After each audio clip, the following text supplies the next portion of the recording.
Hey everybody, Coach Sean, the Rip Grandpa, and I'm back with my long-awaited video on the sugar diet and my cutting phase and the 3-day protocol that completely dialed me in. I'm going to share all 3 days with you right here, the exact macros, the exact calorie counts that got me completely peeled for this photo shoot, and I'll go over a timeline here in a second. So inside this video, I'm going to share my Rip Grandpa pre-photo shoot sugar loading protocol that got me completely peeled, eating more carbs than I've ever eaten in my life, the 3 hormonal pathways activated, and the fat burning effect that each pathway creates, sugar diet dangers that everybody needs to be aware of, how friendly fats can silently sabotage results, and my stubborn fat fasted training protocol that actually targets lower ab fat. And you can see here I had more lower ab fat in this picture down here on June 14th, and how I whittled away at that ab fat, and 15 weeks later got completely peeled. So a disclaimer before I get started. First of all,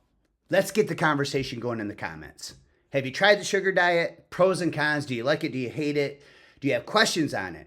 Let's support each other in the comments, because fitness is a journey that affects every area of our life. So let's lift each other up. Let's support each other. And of course, by getting feedback in the comment section, this gives me fodder and subject matter to use in upcoming content videos so I can help add value and provide more education to you guys. Now, I'm not recommending that anyone do this. I'm just sharing what's worked for me. I mean, the sugar diet, or what I like to call sugar loading, and I'll share why here in a second, is way too new to recommend. So I'm waiting on blood work results right now. I did a lipid and a metabolic panel, and I also tested my hormones. That blood work should be in any day now. I did that over a week ago. So it usually takes about 7 to 10 days. Now, context, the duration of my prep down here in the lower right corner, if you look at the video screen, I was 15 weeks out. I thought I was pretty peeled right here, but whittling away at this little lower ab fat, remembering that fat is like a tube of toothpaste. The closer it gets to the end, the harder it is to squeeze out. So in this picture right here, I hovered between 186 and 187. This final picture here on the 27th and 28th, where the photo shoot took place, I was down to 177, 178-ish. Of course, I was eating a bunch of sugar that morning to reload glycogen and, of course, create more of a peeled look. But that was 10 pounds of stubborn fat. So a lot of people say, well, I'm good looking like this. I get that, but I want you to understand how hard it is to get completely peeled like this, and it usually requires tons of pain and suffering, and the protocol that I'm going to share with you actually makes getting peeled and getting your abs to pop way more enjoyable. So I started on May 30th, I ended on September 28th. So from here to here, you can see it was a 10-week journey just to get this lower abs popping, and then of course 5 weeks out, I had to whittle away at this lower ab fat. So how did I do it? Well, I got really aggressive about 8 weeks out, and I'll share how here in a second. Fats were in the basement, and this was kind of a game changer for us, because I think just over time, even though we're huge advocates of carb cycling because it's more of a lifestyle approach. I mean, you don't have to worry about deficiencies, eliminating food groups, etc. I've used carb cycling for over 20 years now to stay lean year-round, because it just doesn't feel like you're dieting. You can still enjoy alcohol and cheat food strategically, of course. But with that being said, fats snuck into our diet more than they should have. And I think it's probably part of my deplete day, where we put carbs in the basement and we raise up friendly fats. So we started cutting out full fat dairy, replaced it with fat-free dairy. We started using spray oil instead of, pouring oil in our pans and cooking. And I told my wife, every single meal she cooks, I want her to keep those fats lower in the basement and not be afraid to bring up carbs. And that's what we did, and it was a complete game changer. The fat started falling off her, but she also lowered her good cholesterol during the process.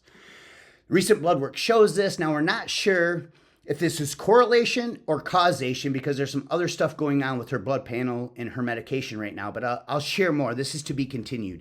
Now, I staggered calories without even being consciously aware of it. And again, I'll share that here in just a second. And I think this contributed to my body responding good. I adjusted carbs based on workout pumps and energy, and that's what allowed me to dial in the protocol that I'm going to share with you here in a second. And I have a no snacking principle, and this goes back to the friendly fats that yield 9 calories a gram versus carbs and protein that only yield 4.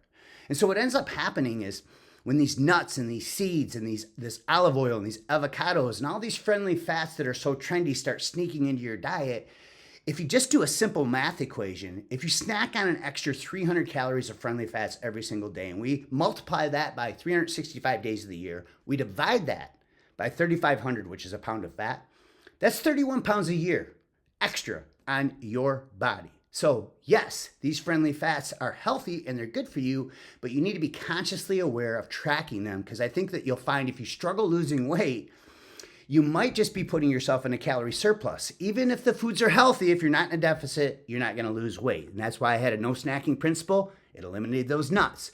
It eliminated those seeds. I stopped nibbling on full fat cheese and stuff like that. And then of course, doing the sugar diet protocol that I'll share here in a second, I would backload starches at night. So on the sugar diet or the sugar loading days that I'll share with you, carbs were sky high, right?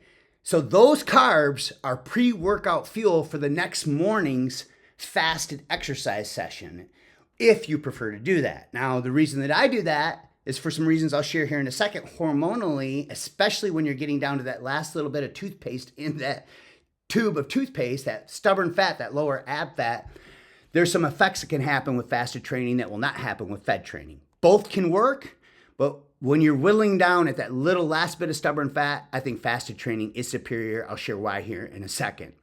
So you can go higher fat a couple days of the week and have no starches at night if you want to help fill in the missing gaps of nutrient deficiencies. Now keep in mind, this was not about longevity. This was not about lifestyle. This is about getting peeled for a photo shoot. So I did some extreme stuff. And that's the thing about diet protocols like sugar loading, like fasting, like calorie deficits. They are all diet stressors and should be done temporarily in short bursts. At the end of the day, you want to take a lifestyle approach, but aggressive bursts using stuff like this can help take you to the next level. So let's talk about my advanced sugar loading protocol. So in the AM, I would do fasted training. And the reason why is because when you train at a high intensity in a fasted state, okay, it kicks up your sympathetic nervous system, and this acutely releases growth hormone and adrenaline-based hormones, also known as catecholamines. These hormones are responsible for releasing stubborn fat cells or fatty acids from fat cells into the bloodstream, where they can be delivered to working tissue and oxidized or burned off. This is how you shrink a stubborn fat cell. And when you're down to your last 5-10 pounds of stubborn fat, fasted training can really help kick in this effect. So 3 weeks out, I got really aggressive with something called ab-targeted cardio. And I just posted a video on this about a week ago on my handle if you want to check that out. It's a legitimate way where science shows that you can whittle away at lower ab fat and actually target lower ab fat. It's not spot reduction, but it's damn close, and the research shows that it can target fat in a specific area of your body when you're down to that last 10, 20 pounds of fat. So I would stack 300 milligrams of caffeine with 10 to 12 milligrams of yohimbe. Now this is very aggressive.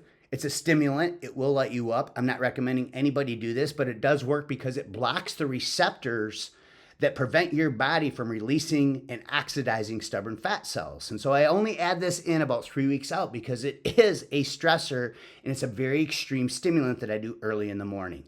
But it does really help get the stubborn fat cells releasing fatty acids so that we can oxidize those stubborn fat cells. And what I would do afterwards is I would ride the fat burning wave until noon or 1 p.m.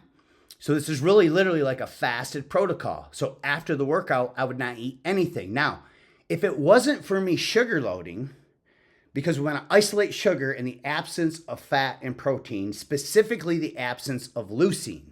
And so typically when I do fasted training in the morning and I want to ride that fat burning wave until noon, I want to protect muscle tissue. So I usually do HMB. I would do about 3 to 4 grams of HMB, which is the equivalent of 10 to 12 grams of leucine. Now, leucine is the only amino acid proven in research to protect muscle and prevent muscle loss, especially during extreme deficits and fasted exercise or fasted training. But leucine blunts FGF21, and it also can blunt the hormonal effect that I'm going to share with you here in a second. Now, here's the exact protocol that I would do on my sugar loading days. So before I go over the sugar loading days, here's what I would do. I would do a low-fat carb deplete day on Tuesday, Wednesday, and Thursday, okay? Now, I would sandwich that in between my Mondays and Fridays where I would do an isolated sugar load day. And I'll cover the details here in a second. And then on Saturdays and Sundays, I would do a low-fat, carb up day. And I'll share why and the effect of doing this in just a second. So, with that being said, what I would do on my sugar loading days, okay, which is Mondays and Fridays, I would go ahead from noon to 1 p.m., breaking my fast. After that fasted training, I'd have a sugar bomb bowl. And this is usually around 200 grams of carbs, 150 to 200 grams of carbs. So a banana, a pile of berries, maybe a nectarine or a peach, a tablespoon of honey, a tablespoon of maple syrup, and then a teaspoon of sugar. That would be my fruit bowl. I'd have a side of juice, which is about 8 ounces of juice for another 35 to 40 grams of sugar. And then, of course, for dessert, I would have Trader Joe's gummies because I'm trying to avoid regular candy because Trader Joe's gummies actually have just cane sugar in them. And the other fillers that they have are pretty natural versus buying Skittles or Starburst or gummy worms or something like that. And I'd do that again at 3 p.m. and I'd do it again at 5 p.m. And, of course, I'd constantly be tracking my calories and my carbs at this point in time. And then at 7 p.m. I'd switch gears because I was tired of the fruit, and I'd have a bowl of rice, usually about 1.5 cups with orange sauce. And then 8 or 9 p.m. if I was still hungry, I'd go ahead and have some sourdough bread or rice cakes with jelly and sliced bananas on it. And at the end of the day, when I added everything up, I'd be right around 700 to 750 grams of carbs total, which is 2,800 to 3,200 calories. Now, let's give some context on this and give you all 3 of these days. Let me see if I can push this out a little bit. There we go.